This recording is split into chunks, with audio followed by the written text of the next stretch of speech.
네, 오늘 함께 나눌 말씀은 참 어려운 본문이죠. 가장 어렵다고 여겨지는 본문 중에 하나이면서 동시에 다니엘서에서 가장 중요한 7장으로 알려진 본문입니다. 예언과 묵시에 관한 이야기고, 이때 당시 다니엘이 살아가고 있었던 그 당시에 있었던 세상을 다스리시는 하나님이 어떻게 보이지 않는 곳에서 여전히 생생하게 다스리시는지를 알려주는 말씀입니다. 이 말씀을 보면 오늘날 우리는 그럼 어떻게 하는가? 아주 희미하게 이 말씀 속에서 오늘날에도 하나님이 어떻게 다스리시는지를 알 수 있고, 더 가까이 보고 싶으신 분이 계시다면 요한계시록을 읽어보시면 됩니다. 신약의 묵시록으로 잘 알려진 요한계시록, 참 어려운 말씀이고 본문인데 언젠가 기회가 되면 우리가 함께 요한계시록도 함께 공부하고 하나님께서 말씀을 통해서 우리에게 어떤 마음을 주시려고 하시는지도 공부해가고 배워가고 분명하게 알아가는 그런 시간을 가지면 좋겠습니다. 요즘에 저희 아이들이 좀 많이 변해가고 있습니다. 어렸을 적에는 이렇게 아기같이 시키는 대로 말도 잘 듣고 그랬는데 요즘 4학년이 된 저희 아들 성아가 사춘기가 시작된 것 같습니다. 자기의 생각과 자기의 감정과 또 자아와 정체성이 형성되는 시간이 사춘기잖아요.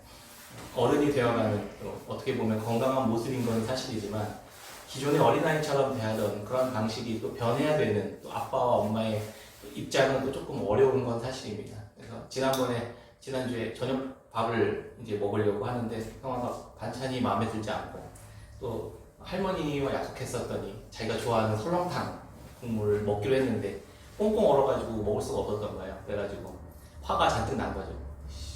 막 이러면서 밥상 이제 그 식탁 위에서 입이 이렇게 튀어나와가지고 막 엎드려서 눈물 베베 꼽는 거예요. 성아, 밥 조금만 먹고 다른 거 뭐 원하는 거 해줄 테니까 먹자 그랬더니 그래도 막 이제 입이 튀어나와서 이제 몸을 베베 꼽는 거예요. 그래서 저희 집에서는 그런 거 용납이 안 되거든요. 먹지 마! 그래서 화가 나가지고 오늘 저녁 먹지 마! 그랬는데 뭐랬는지 아세요? 알았어요. 이러고서 가는 거예요.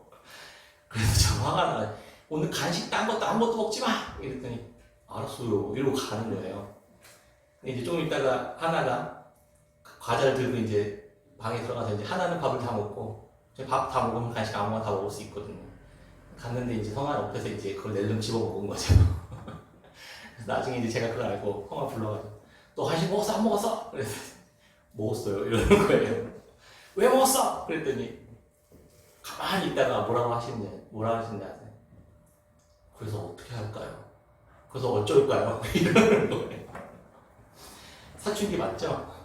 그럼 어떻게 할까요? 이러는 거예요. 어쩌라고요? 이런 답이 돌아왔습니다.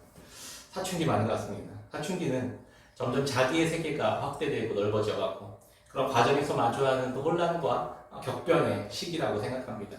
자기 생각과 고집, 기준들이 옳고 그름, 좋고 나쁨의 생각들이, 자기의 생각들이 이제 많이 생각되는, 형성되는 시기잖아요. 그럼에도 불구하고 또 저희 가정에서는 또 지켜야 할 것과 또 해야 되는 더 큰 약속과 질서 안에 있다는 사실들을 우리가 배워가는 거잖아요.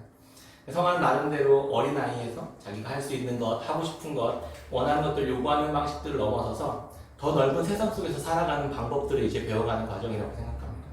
몸의 성장도 커지고 변화되듯이 생각과 마음의 성장은 자신이 놓인 세계에 대한 인식의 지경이 점점 넓어져 가면서 배워지고 확장되고 또 이해되고 그렇게 되어가는 것입니다. 그것은 어떻게 보면 되게 자연스러운 것이면서 동시에 반드시 필요한 것입니다. 근데 이게 바른 방향으로 가지 않으면 그의 인생이, 삶이 엇나가고 삐뚤어지고 왜곡되잖아요. 그래서 바른 방향으로 가는 것이 되게 중요합니다. 아이들의 사춘기뿐 아니라 우리들의 신앙의 성장 과정에서도 영적인 사춘기가 있는 것 같습니다. 때로는 하나님을 알게 되고 처음에 예수님을 인격적으로 만나고 이런 것을 이렇게 시작하면서 신앙생활은 시작됩니다. 그런데 이제 그게 전부가 아니고, 아까도 이제 우리 형님 집사님께서 기도해 주셨던 것처럼 예수 믿고 천국 가고 이 땅에서 복 받고 안정하는 그런 삶을 얻는 것이 전부가 아니라는 사실들을 알아가면서 처음에는 나의 필요를 채우고 나를 그냥 보호하시고 이렇게 하시는 하나님으로만 알고 있다가 이제 삶의 지평과 인식들과 믿음들이 넓어지면서 이게 전부가 아니구나. 사람들과의 관계 속에서 어떻게 믿음으로 십자가 지는 삶을 살아가는지, 행함과 연결되어야만 하는지, 또 그리고 나의 이런 삶의 여정들 속에 선택의 순간들마다 내가 어떤 선택들을 해나가야 하는지, 하나님이 원하시는 선택은 어떤 것인지, 우리 나라와 민족 가운데 어떻게 하나님은 또 인도하시고 계시는지, 거기에서 나는 어떻게 살아야만 하는지를 계속해서 알아가는 것입니다. 다른 나라 선교사님들과 민족과 열방들을 어떻게 다스리고 통치하시는지도 알아가면서 그렇게 우리는 사춘기를 지나 믿음의 장성한 분량까지 자라가는 것입니다. 그래야만 합니다. 그게 건강한 신앙이고 그게 하나님이 우리에게 원하시는 모습입니다. 예수님 믿고 그냥 천국으로 띡 가버리면 그럼 왜 안 데리고 가시겠어요? 왜 여기 남아있는 이유가 우리가 뭡니까? 이렇게 성장해가고 성숙해가는 믿음과 신앙을 갖기를 원하신다는 것입니다. 지금껏 우리는 복음에 대해서도 예수 믿고 천국 가는 것, 천국행 티켓을 얻는 방식으로 많이 설명드렸죠. 때론 복음이 두려움을 주고 공포를 주어서 또 지옥 가기 싫어서 교회 나오는 믿음도 있습니다. 때로는 복음이 보험처럼 쓰이기도 합니다. 이왕 천국 가면 좋잖아요. 이왕 예수님 잘 믿고 살다가 그냥 잘 살다가 천국 가면 좋잖아요. 예, 보험처럼 쓰이기도 합니다. 때로는 투자처럼 쓰이기도 합니다. 열심히 기도해서 열심히 신앙생활 잘해서 이 세상에서 또 잘 먹고 잘 살고 행복하게 되고 성공하게 해주는 하나님으로만 생각했다면 그렇게 생각한 사람들도 많이 있습니다. 여전히 또 그렇게 지내기도. 지금껏 우리 한국교회, 우리의 복음은 신앙의 내용이 이 순주들을 벗어나지 못했습니다. 어린아이와 같은 신앙인 거죠. 복음이 나의 개인적인 영역에 머물러 있었습니다. 복음이 나 한 사람을 구원하기 위한 것이었을까요? 이게 전부였을까? 물론 그건 되게 중요한 이야기지만 그게 전부는 아니라는 것입니다. 나를 천국에 보내기 위한 일을 넘어서서 그러면 그것은 그 너머는 무엇일까? 이런 생각들을 계속해서 이제 배워가고 말씀을 통해 우리가 알아가야만 한다는 것입니다. 누에고치에서 나비가 되는 것처럼 둘 다 같은 존재잖아요. 그리고 우리의 믿음의 차원이 계속해서 자라가야만 한다는 것이죠. 변해가야만 한다는 것입니다. 그러기 위해서는 하나님의 말씀에 관해 계속해서 배우고 오늘 본문처럼 아주 어려운 본문이라 하더라도 이걸 통해서 우리를 어떻게 자라게 하시고 우리의 믿음의 지경이 넓어지게 하시는지를 힘들지만 배워가야 한다는 것입니다. 그래서 다니엘도 그의 삶에서 믿음의 성장의 시간을 포로로 끌려간 70년 동안 배우고 이해하게 되었던 것입니다. 그 중에서도 중요한 오늘 이 7장부터 기록된 하나님의 영적인 세계의 비밀과 신비를 경험하는 것을 통해서 다니엘도 계속해서 믿음이 성장해 갔었다는 것입니다. 하나님께서 다니엘서를 통해서 우리에게 알게 하시고 배우게 하시기 원하시는 내용이 과연 무엇일까 한번 생각해 보았습니다. 한번 전반적인 내용들을 한번 이야기해 볼까 합니다. 먼저 이스라엘 백성들은 자신들이 하나님의 말씀에 불순종한 결과로 포로기에 보내졌다는 사실들을 알게 되었습니다. 징계를 받는 과정이구나라는 것을 알게 되었습니다. 다니엘은 9장에서 철저히 그 사실을 깨닫고 하나님 앞에 회개하는 장면이 나옵니다. 하나님 앞에 자신의 마음과 태도들을 새롭게 하는 시간을 가졌습니다. 하나님은 자기 백성들을 징계하시는 과정으로 포로기를 허락하셨습니다. 그런데 그 동시에 그걸 통해서 다른 민족에게는 하나님 되시는 모습을 드러내는 기회로 삼으셨습니다. 이게 무슨 말이냐면 포로로 보냄을 받았지만 그 안에서도 하나님의 손에 붙들림 바 된 다니엘과 세 친구들을 통해서 제국들조차 하나님의 손 아래에 있다라는 사실들을 드러내는 계기로 삼았잖아요. 우리가 아까 지난번에 계속 살펴보았던 풀무불과 사자굴 이야기를 통해서 어떻게 하나님이 세상을 다스리시는지 포로로 끌려간 그 이들을 통해서 하나님은 일하셨다는 것을 알 수 있습니다. 하나님을 모르던 이방 나라 사람들이 하나님을 알게 되었고 믿음의 편에 선 하나님의 백성들은 그 엄청난 제국 아래서도 머리털 하나 상하지 않고 보호함을 받을 수 있었다는 것을 깨닫게 되었습니다. 또 세 번째는 다니엘서는 그 바빌론 포로기 초기부터 메대와 바사, 그 역사 속에 일어났던 제국들을 들어설 때까지 이 역사적인 사건들을 다 다루고 있습니다. 하나님은 그러한 역사 속에서도 에스라 느헤미야를 공부했었잖아요. 그 포로기를 끝내고 다시 돌아와서 성전을 다시 재건하는 일들을 하나님이 약속하셨던 이야기거든요. 역사 속에서 하나님의 약속은 반드시 이루어진다는 사실들을 하나님은 알게 하셨던 것입니다. 이 포로기 역사를 통해서 역사 속에 일하시고 드러나시는 그 영향을 끼치시는 하나님의 능력의 범위들을 점점 확대되어 가고 있는 것들을 우리가 알 수 있습니다. 이스라엘 백성들에게는 하나님이 조그마한 유대 민족의 성전 안에 갇혀 있었던 하나님이라는 생각을 가지고 있었어요. 그런데 이러한 과정을 통해서 하나님이 얼마나 크신 분이고 얼마나 놀라웠고 위대하신 분이신지를 이들은 알게 되는 계기가 되었다는 것입니다. 다니엘도 자신의 믿음과 그 자신의 포로의 위기에서 구하시고 보호하시는 하나님으로만 알고 있었던 개인적인 신앙에서 민족의 구원과 또 이 세상을 다스리시는 하나님에 대한 인식의 지경이 넓어졌다는 것을 알 수 있습니다. 다니엘이 포로를 통과하면서 우리의 삶을 한번 생각해 보면 좋을 것 같습니다. 나의 개인적인 구원과 안위만을 생각하는 그 복음에서, 그런 관점에서 우리가 코로나라는 전무후무한 이 어려운 시절을 교회들이 지나가고 있을 때 하나님께서 이것을 지나가게 하시면서 과연 어떤 일들을 우리가 알게 하실 것인가. 이러한 상황들 속에서도 불구하고 하나님의 백성들을 보호하시고 인도하시고 다스리신다는 사실을 우리는 우리의 삶을 통해서 많이 요즘에 경험하고 있지 않습니까? 또한 21세기를 지난 요즘에도 또 러시아와 우크라이나 전쟁을 보면서 그런 악한 왕들의 횡포와 학살은 여전히 존재하고, 그럼에도 불구하고 우리가 바라봐야 할 것은, 그럼에도 불구하고 하나님은 다스리고 통치하고 계신다는 사실들을 우리가 알아야만 한다는 것입니다. 또 앞으로는 미래는 어떤 세상이 열리게 될까요? 모릅니다. 그렇지만 분명한 것은 하나님의 계획과 하나님의 다스림 안에 그 역사들이 놓여 있다는 것입니다. 이것을 다니엘서를 통해서 우리가 알기를 원하신다는 것입니다. 다니엘서를 보면서 제가 이제 그 1장부터 6장까지는 다니엘의 이야기거든요, 스토리. 그 이야기를 쭉 보면서 사무엘상 5장에 있는 이야기가 하나 생각이 났어요.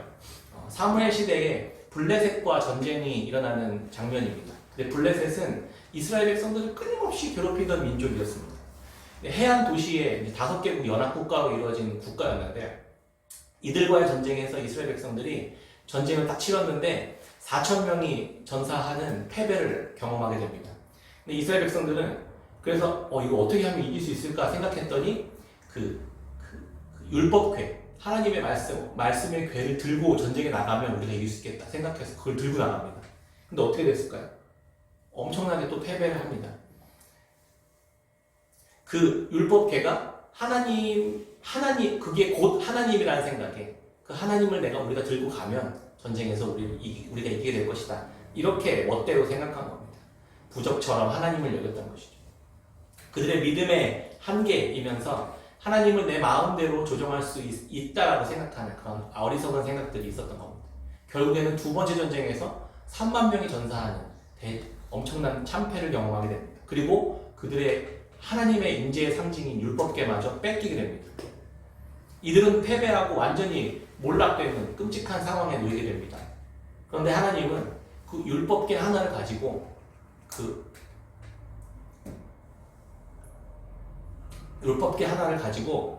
바벨론, 그 블레셋 국가를 완전히 쑥대밭을 만드는 장면이 나옵니다. 재미있는 이야기니까 한번 기회가 되시면 읽어보셔도 좋겠습니다. 그 율법궤를 빼앗은 그 블레셋은 자신이 이스라엘 백성들을 완전히 이겼고 그들이 하나님까지 짓뭉갰다고 믿었어요. 그런데 그 블레셋 사람들이 자기들이 믿고 있었던 그 다곤신을 모시는 그곳에 그 율법궤를 집어넣어 놓습니다. 다음날 어떻게 됐는지 아시는 분들 아시죠? 다곤신상 팔목이 다 잘리고 목이 잘려서 나뒹구는 장면을 보게 됩니다. 그리고 나서 전염병이 돌기 시작합니다.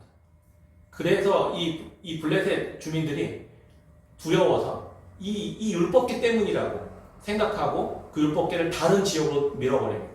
그래서 아스돗, 가드, 에굴론 이런 곳으로 계속 율법궤가 전전하는데 가는 곳마다 그 전염병이 나니까 다 손사래를 치는 거예요. 그래서 율법궤 어떻게 되냐면 이스라엘 백성들한테 제발 좀 부탁인데 너는 가져가라고 그렇게 부탁하면서 율법궤는 유유히 다시 이스라엘 백성들 안으로 돌아옵니다.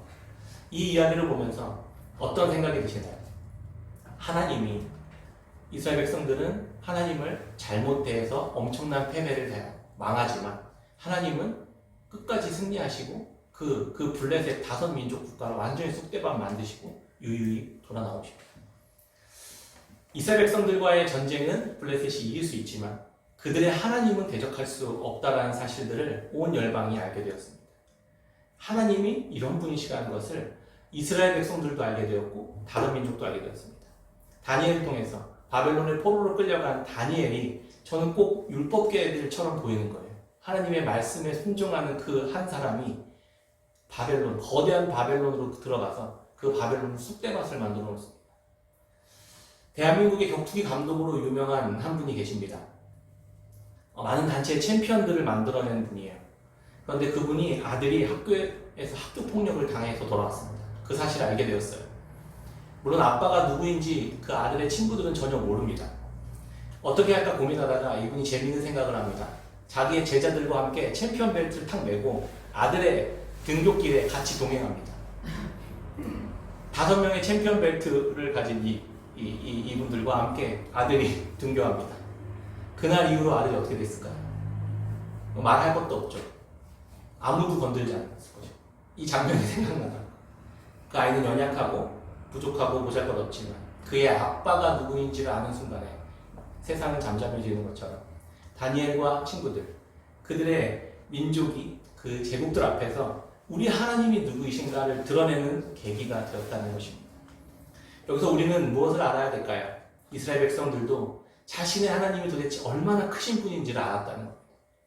그리고 하나님을 우리가 어떻게 대해야만 하는지를 다시 새롭게 더 성장하게 되었던 것입니다. 태도가 변했겠죠. 하나님을 대하는 태도들이 하나님을 그렇게 대할 수 있는 분이 아니었구나.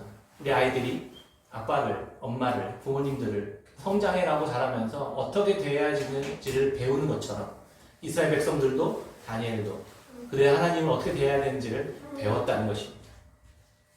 다니엘은 언약궤가 뺏겨서 블레셋의 조롱거리가 된 것처럼 그들 스스로 이스라엘 백성들은 하나님의 말씀을 품은 언약궤 같은 존재가 되어서 바벨론 제국의 느부갓네살 왕과 벨사살 왕과 그들을 다 경험하면서 다리우스 왕, 그 페르시아의 다리우스 왕까지 돌고 돌아 그들 앞에 계속해서 그 율법궤로 다니엘이 섰던 겁니다.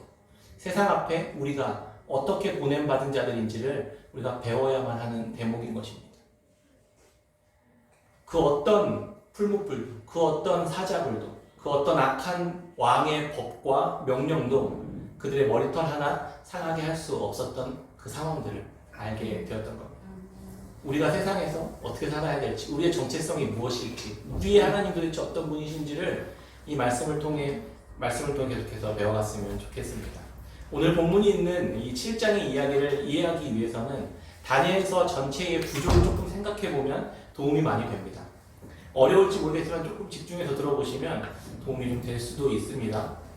다니엘서는 크게 둘로 나누어서 볼 수 있습니다. 바벨론의 포로로 잡혀간 다니엘과 세 친구들의 이야기, 그 이야기가 있는 게 1장부터 6장까지의 이야기입니다.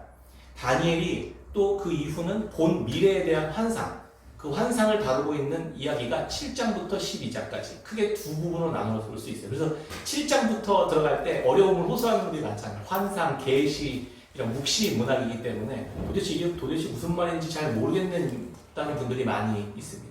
근데 이게 이 땅에서 일어나는 일들과 이 땅을 진짜 이루어 가시는 진정한 힘은 하나님의 세계에서 다루어지고 있다는 사실들을 알려주는 큰 이야기의 맥으로 볼 수 있습니다. 그래서 회고록 형식의 1장부터 6장, 묵시 형태의 7장부터 12장까지가 있다는 것을 알 수 있고요. 크게는 또다시 세 단락으로 나눠볼 수 있습니다. 학자들이 연구해 봤더니 1장부터 2장 3절까지는 히브리어로 기록되어 있습니다. 그리고 2장 4절부터 7장 28절까지는 고대에 널리 쓰여졌던 아람어로 기록되어 있습니다. 그리고 마지막 8장부터 12장까지는 다시 히브리어로 기록되어 있는 것을 학자들이 알게 되었습니다. 이게 무슨 의미일까요? 히브리어로 쌓여있고 가운데는 아람어로 되어 있다는 것입니다. 히브리어 단락은 1장부터 2장 3절까지인데 바벨론의 포로로 끌려간 다니엘과 친구들이 유대인의 정체성들을 버리도록 강요하고 그 바벨론의 의식과 정체성을 가지라고 계속해서 강요받는 현실에 대한 내용들을 다루고 있습니다. 그런데 하나님의 백성들은 그게 아니라 믿음으로 살아간다라는 것을 보여주는 장면이 1장의 이야기입니다. 그리고 하나님이 그들과 함께 하셨더라, 그들을 보호하셨더라라는 이야기가 있습니다. 그리고 이 마지막 단락은 8장부터 12장까지 단락은 다니엘이 직접 받은 미래에 대한 계시입니다. 환상. 하나님의 주권에 초점을 맞춘 이 네 가지 환상으로 이루어진 후반부는 완전히 악이 장악하는 것처럼 보이는 세상이라 할지라도 그럼에도 하나님은 하나님의 통치와 다스림 아래 세상을 다스리고 계신다라는 사실들을 보여주는 환상이 기록되어 있습니다. 그리고 가운데 있는 이 내용들은 아람어로 기록되어 있는데요. 바벨론의 왕궁에서 실제로 있었던 사건, 두 가지 사건들을 나열하고 있습니다. 느부갓네살 왕의 꿈을 해석해주는 장면에서 시작해서 다니엘이 느부갓네살 왕의 꿈과 비교하면서 같은 이야기들을 다른 환상으로 보는 장면으로 마무리됩니다. 이렇게 세 개의 단락으로 나눠볼 수 있습니다. 그 중에서도 이 가운데 있는 단락에서 오늘 7장은 아람어로 된 단락에서 이 뒷부분, 마지막 부분에 해당하는 부분이거든요. 그러니까 그렇게 이해하신 뒤에 이야기의 내용을 한번 따라가다 보면 또 재미있는 이 모습을 알 수 있습니다. 이 히브리 문학은 이 구조를 통해서 메시지를 준다 이런 이야기를 제가 많이 나눴었는데 기억하실지 모르겠습니다. 2장부터 7장까지가 이 다니엘의 스토리잖아요, 이야기. 근데 이 스토리가 이렇게 지금까지 쭉 봤지만 막 뒤죽박죽 있는 것처럼 보이잖아요. 이렇게 막 갑자기 풀무풀 갔다 환상 나왔다가 뭐 왕 이야기 나왔다가 벨사살 이야기 나왔다가 다시 또 사자굴 이야기 나왔다가 이러잖아요. 그게 2장과 7장은 2장은 그 느부갓네살이 꿈을 꿨던 장면이고 7장은 다니엘이 꿈. 그래서 2장과 7장이 이렇게 앞뒤로 같이 놓여져 있는 거예요. 그리고 3장은 금신상에게 절하라 라는 명령을 거부하면서 새 친구들이 풀무불에 던져진 장면입니다. 그리고 6장은 다니엘이 사자굴에 던져진 장면이죠. 그러니까 3장과 6장은 이렇게 나란히 내용상 평행으로 있는 풀무불에 던져지고 다 사자굴에 던져지고 앞뒤는 느부갓네살 왕이 꿈을 꾸고 다니엘이 꿈을 꾸고 그리고 가운데는 뭐가 있을까요? 느부갓네살 왕이 7년 동안 짐승이 되는 장면 있잖아요. 그리고 그게 바벨론의 첫 번째 왕이거든요. 그 다음에 5장은 4장과 5장을 해서 나란히 가운데 놓여져 있는 거예요. 그래서 이렇게 2장, 7장, 3장, 6장, 4장, 5장이 이렇게 샌드위치처럼 포개져 있는 햄버거 구조를 가지고 있습니다. 그래서 미래에 있을 이야기들을 환상으로 보여줘. 영원한 하나님의 나라가 이 세상 나라를 다스리고 있을 것이다라는 이야기. 그리고 그 나라에 속해 살아가는 하나님의 백성들이 보호되는 이야기. 그리고 그 나라의 제국의 왕들이 멸망하는 이야기. 이렇게 이야기가 이렇게 샌드위치처럼 구조되어 있는 거예요. 그 중에 오늘 본문은 7장에 놓여져 있는 거예요. 이렇게 구조를 보면 7장을 통해서 뭘 이야기하려고 하는구나라는 사실들을 우리가 알게 되는 것입니다. 네, 재밌죠? 이게 이제 뭐 교차대국법 구조다 뭐 이런 이야기들도 하는데 뭐 별로 중요하지 않습니다. 그래서 뭐 예를 들면 이런 거죠. 시편 8편 1절에 보면 여호와 우리 주여 주의 이름이 온 땅에 어찌 그리 아름다운지요 이렇게 시작하거든요. 시편의 8편의 마지막 절은 똑같이 여호와 우리 주여 주의 이름이 온 땅에 어찌 그리 아름다운지요라고 마무리됩니다. 이렇게 앞뒤가 같은 이야기로 하게 됩니다. 그러니까 가운데는 그럼 무슨 내용이 들어갈까요? 여호와 하나님이 얼마나 아름다우신 분이신지를 설명하는 이야기가 가운데 이렇게 들어가는 거예요. 그러니까 뒤죽박죽 있다고 생각하지만 그렇지 않고 굉장히 견고하게 뭔가 메시지를 주는 장면이라고 생각할 수 있는 것입니다. 좀 어려운 이야기이지만 좀 흥미롭게 좀 들으시라고 우리가 또 읽으실 때 이거 왜 뒤죽박죽 있어? 이렇게 생각하지 않도록 한번 좀 설명해 드렸습니다. 그래서 오늘 본문에 속한 7장의 이야기를 제대로 이해하기 위해서는 2장과 관계를 비교해 가면서 보면 더 재미있습니다. 느부갓네살 왕의 꿈을 다니엘이 해석해 주면서 총리로 등극하는 장면이 2장이잖아요. 그리고 나서 그 내용이 뭐였냐면 그 머리는 황금, 뭐 가슴은 은, 그다음에 팔다리, 그다음에 허벅지, 놋, 뭐 이렇게 쇠로 된 다리와 발가락 이렇게 흙이 섞인 발가락. 이 환상 기억하시는지 모르겠어요. 2장의 말씀에서 그 이야기를 간단히 다루었는데 2장의 환상과 7장의 환상은 바벨론에서 시작돼서 영원한 왕으로 이 땅에 오시는 예수 그리스도께서 완전히 통치하시는 장면을 환상으로 보여주는 장면이 나옵니다. 이 환상에 대해서 간단하게 7장 환상에 대해서 정리해보겠습니다. 첫 번째는 독수리 날개를 가진 사자가 나타납니다. 그건 바벨론 제국을 뜻해요. 이게 굉장히 이제 막 신학자들 중에서도 이게 막 헷갈리는 장면이어서 간단하게 정리해봤습니다. 그 독수리를 가진 사자가 바벨론을 뜻하고 이 독수리 가진 사자 날개가 뽑히는 장면을 보거든요. 근데 생각해 보시면 느부갓네살 왕이 이렇게 짐승처럼 변해가지고 7년 동안 짐승처럼 살았잖아요. 날개가 뽑히는 장면으로 해석이 되는 거예요.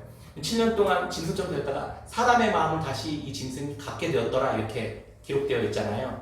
느부갓네살 왕이 회심하고 하나님 앞에 다시 나아가서 왕의 권위를 다시 회복하는 장면들을 이렇게 떠올리게 됩니다. 두 번째, 이 새 갈빗대를 물고 있는 곰은 그 바벨론 이후에 나올 메대와 페르시아 제국을 뜻합니다. 이 제국은 나중에 바벨론, 리디아, 이집트를 정복하게 되거든요. 역사 속에 일어났던 실제 이야기입니다. 이 새 갈빗대는 이 세 나라를 뜻해요. 그래서 메대와 페르시아 제국이 바벨론, 리디아, 이집트를 물어뜯는, 그래서 정복하게 되는 장면을 예표합니다. 그리고 나서 세 번째 짐승은 새의 날개와 네 개의 머리를 가진 표범이 등장합니다. 이것은 이제 그 이후에 등장한 알렉산더 왕, 그 왕이 대제국을 이루었던 그리스 제국을 이야기합니다. 알렉산더는 엄청나게 넓은 영토를 정복하고 난 후에 열병으로 32살 정도에 죽게 됩니다. 그리고 나서 곧바로 4명의 왕이 역사 속에서 다스리는 이 4개의 나라로 이 그리스 제국이 쪼개집니다. 그것이 4개의 머리를 뜻합니다. 그리고 나서 마지막으로 형체를 알 수 없는 무섭게 생긴 10뿔을 가진 짐승이 등장합니다. 이 짐승은 로마 제국을 의미합니다. 이 짐승이 가진 10뿔과 이 작은 뿔 하나가 그 10뿔 중에 3개를 뚫고 이렇게 나오는 장면이 나와요. 그 뿔은 대체적으로 학자들 사이에서는 안티오쿠스 4세, 에피파네스 왕으로 알려져 있습니다. 이 마지막 짐승으로 묘사된 이 바벨론 포로기 이후에 그 왕은 바벨론 포로기 이후에 성전이 스룹바벨 성전이 다시 재건되잖아요. 그리고 나서 그 말라기 선지자가 그 선지자 역할을 하고 예수님이 다시 오실 때까지 400년 동안 암흑기를 거치는 선지자도 없고 말씀이 딱 끊깁니다. 그때 이스라엘 백성들을 엄청나게 학살하고 성전을 더럽혔던 왕이 이 안티오쿠스 에피파네스 4세 에피파네스 왕이었습니다. 이 사람에 대한 예언이 이 뿔을 뚫고 나오는 그 한 뿔을 이렇게 이야기한다라고 학자들 사이에서는 알려져 있습니다. 게다가 다니엘은 이것을 한번 생각해 보면서 이 묵상을 보면서 다니엘은 무슨 생각을 했을까요? 다니엘은 어떤 것을 알게 되었을까요? 다니엘은 그 예수님이 오시기 전 6세기 정도에 살던 인물이었거든요. 근데 이 이야기들은 예수님이 오시기 전까지의 역사들을 쭉 설명해 준 거예요. 그러니까 다니엘이 살던 이후에 한 400년에서 500년 이후에 일어났을 일들을 미리 본 거예요. 그 제국들의 왕과 그들이 어떤 짓을 행할지를 미리 환상으로 다니엘이 본 겁니다. 여러분들은 이 제국들의 미래에 있을 제국들의 그 관한 정확한 예언과 그 역사 속에 그 일들이 실제로 일어나는 것들을 바라볼 때 어떤 생각을 하게 될까요? 우리가 앞으로 일어날 2022년이니까 2425년 이후의 일들, 제국들과 이 미래 세계들을 우리가 미리 본다면 어떤 생각이 들까요? 두렵기도 하고 무섭기도 하고, 또 한편으로는 그 마지막 이야기가 최종 권세가 오직 예수 그리스도께만 있고 하나님께 속한 나라의 그 예수님께서 그 제국들과 왕권들과 두렵게 하는 이 짐승들을 모두 다 무너뜨리고 심판하시고 하나님의 나라를 세우시게 될 것이다라는 믿음과 확신을 갖게 된다는 것입니다. 오늘 본문 말씀 이 9절부터 13절까지의 이야기가 마지막 이 짐승들을 다 무너뜨리시고 하나님의 마지막 최후의 왕권이 세워지는 장면을 이야기하고 있는 게 이 9절부터 14절까지의 말씀입니다. 다니엘의 그래서 이야기의 핵심은 하나님의 영원한 권세와 그 나라에 속한 백성들은 세상의 권세와 능력 앞에서도 온전히 보호받는다는 사실들을 말해주고 있습니다.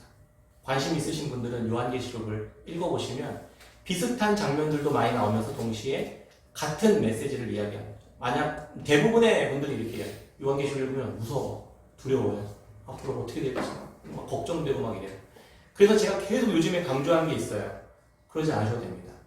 왜냐하면 이 환상을 보여준 이유는 믿는 자들로 하여금, 하나님의 자녀들로 하여금 그들에게 두려움과 걱정과 근심과 우려를 통해 위축되게 하려고 하는 의도가 아니라 그들로 하여금 어떤 제국에 묻든 어떤 세상 나라의 다스림과 통치 아래 놓여지던 어떤 핍박과 환난과 아픔 가운데 있던 관계없이 그들은 보호받을 것이라는 거죠. 아까 제가 이야기했던 것처럼 아빠가 챔피언들을 길러낸 체육관 그 관장님이 있다라는 사실들을 알고 학교 길에 그 학교 폭력을 당하는 그 학교를 향해 걸어가는 아들의 마음과 같은 겁니다. 아빠가 누구인지를 제대로 이해하지 못했을 때는 학교 가는 길이 얼마나 무섭고 떨리겠습니까? 오늘 또 가면 또 학교 폭력 애들한테 괴롭힘 당할 텐데. 그런데 그 챔피언 벨트를 쭉 달고 갔던 그 아들이 그 학교의 생활이 어땠을까요? 그런 마음과 심정으로 간다는 것이 우리의 믿음의 여정이라는 것을 생각하게 된다는 것입니다. 이 7장을 통해서 우리에게 주고자 하는 것은 우리가 그냥 하나 예수님 잘 믿고 복 받고 잘 인내하고 견디고 그냥 내 몸 하나 잘 건수하다가 천국에 가는 것이 아니라 하나님은 여전히 100년, 200년 그게 아니라 1000년, 2000년 이 세상의 이 모든 이 시대와 역사를 다 주관하시고 다스리시는 하나님이시라는 사실에 눈을 뜨고 그 나라에 속한 백성임을 이해하고 살아가는 것. 그리고 그 제국 앞에서 풀무불 앞에서 사자굴 앞에서도 위축되지 않고 담담히 걸어갈 수 있는 믿음을 가질 수 있게 된다는 것. 그걸 주기 위해서 이 7장과 요한계시록을 주었다는 것입니다. 우리가 말씀을 맺도록 하겠습니다. 제가 지난주 목회자 모임이 있어서 겸사 울산에 다녀왔습니다. 그곳은 벚꽃이 만개했는데 인천은 꽃봉오리만 있었습니다. 잠시 길을 지나다가 나무를 유심히 바라보는데 과거에 제가 나무에 대한 묵상을 했었던 생각이 나요. 4년 정도 전에 했었던 묵상이었는데 도서관 앞에서 산책을 하다가 나무들을 가까이 가서 보게 되는 시간도 있었습니다. 나무들에게 가까이 다가가시면 이제 보시는 분들 아시겠지만 나무들에 다가가면 나무들이 되게 다 가지각색이에요. 어떤 나무는 굵고 어떤 나무는 휘어있고 어떤 나무는 얇고 시들하고 그런데 다 공통점이 있습니다. 멀리서 볼 때는 보이지 않았던 모습들이 가까이 가서 보면 보입니다. 그게 뭐냐면 나무들마다 각자 다 자기가 자라온 삶의 흔적들이 줄기에 고스란히 담겨져 있다는 겁니다. 갈라지고 터지고 찢어지고 아프고 부러진 흔적들이 가까이 가서 보면 보입니다. 그때는 제 시선이 나무 하나하나 가지고 있는 그 성장을 지나온 아픔들에 대한 고통들에 대한 흔적들을 많이 묵상했었던 시간이었어요. 그래서 이 나무들이 성장한다는 거, 성숙한다는 건 얼마나 괴롭고 힘든 일이었을까를 생각했었던 시간이 기억이 나는 것 같아요.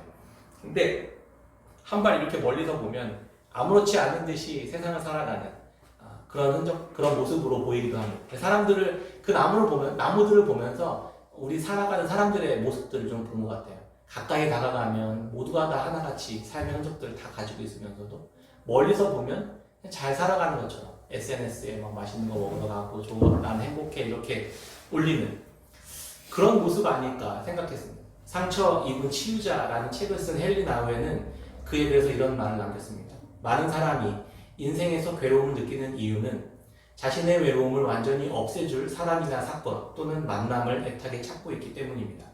그러나 진정한 환대를 받을 수 있는 집에 들어서는 순간 자신의 상처가 절망과 비통함에서 기인한 것이 아니라 자신들의 여행을 지속하도록 해주는 표시로 이해되어야 한다는 사실을 알게 됩니다.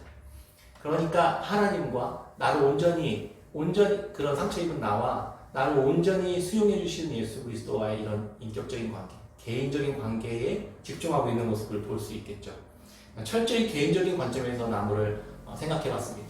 그런데 이번에 다시 이렇게 벚꽃나무를 이렇게 보면서 꽃을 피우기 위해 꽃몽오리를 이렇게 준비하고 있는 모습을 이렇게 보았습니다. 나무들이 꽃을 피우기 위해 준비하는 모습을 보면서 죽은 듯 보이는 그 저 나무가 한 겨울을 지나면서 몸부림치고 애쓰고 수고하면서 얼마나 준비하고 있었을까, 애쓰고 있었을까 생각해봅니다. 그런데 나무가 스스로 꽃을 피우고 잎을 내기 위해 준비하지만 그때를 자기 자신이 결정하지 않는다는 사실들을 알게 되었습니다. 보면서 울산은 피고 있는데 여기는 안 피는 거예요. 자기가 그 때를 결정하는 건 아니에요. 근데 조금씩 차이는 있을 수 있지만 더 큰 관점에서는 봄에 피는 거잖아요. 나무가 내 스스로 꽃을 피우고 잎을 낼 수 있지만 아무 때나 내진 않잖아요. 봄이 되어야만 꽃을 피우고 잎을 냅니다. 나무는 그걸 알고 있어요. 내 스스로 내 삶에 꽃을 피우는 것을 내가 결정하지만 동시에 내가 결정할 수 없다는 것입니다. 봄을 만드시는 하나님의 다스림 아래 내가 꽃을 피우고 잎을 내는 것입니다. 우리는 그렇게 살아가는 자입니다. 내가 결정하는 것처럼 보이지만 그 결정을 하나님의 선택한 때와 하나님이 정하신 그 질서 안에서 내 삶을 선택하는 것입니다. 개인적인 구원과 복음 우리에게 너무나도 중요하지만 이 땅 살아가는 우리들의 삶은 내 삶이 아니라 하나님 나라에 속한 자의 삶으로 살아간다는 것을 우리는 깨달아야만 하고 거기에 순종하며 살아가는 것이 우리가 안전하게 살아가는 유일한 길이라는 것입니다. 예수 그리스도를 따라 사는 삶, 그분이 온전히 우리를 지키시고 보호하시고 있다는 그 사실, 그것과의 관계 안에서 우리가 살아가는 것을 생각해 보면서 믿음이 성장하고 더 높은 단계, 그리스도의 장성한 분량까지 성장해서 이 땅을 여유롭게 넉넉히 기쁨으로 그 소망으로 살아가는 저희들 되었으면 좋겠습니다.